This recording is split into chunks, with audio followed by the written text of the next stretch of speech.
Welcome to the 31 Nights of Macoween. Every day in the month of October, I will review one spooky, scary movie. Come and join if you dare.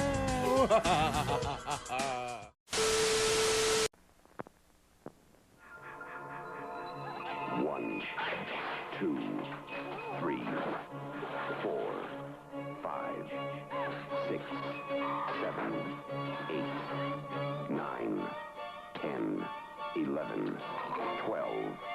Friday the 13th. You may only see it once, but that will be enough. Friday the 13th. Rated R. You know what they'll say. You'll never forget your first. And that's the case with Friday the 13th movies.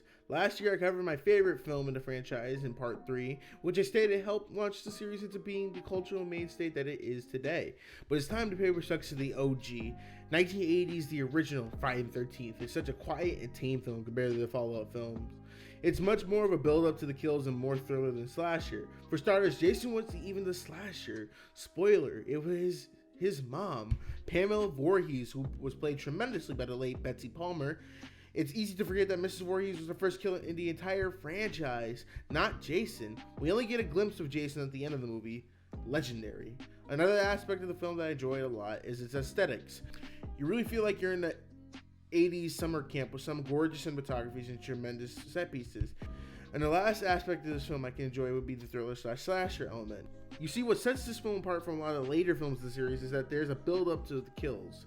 Sometimes I feel it can be a bit much, but those moments are far few between.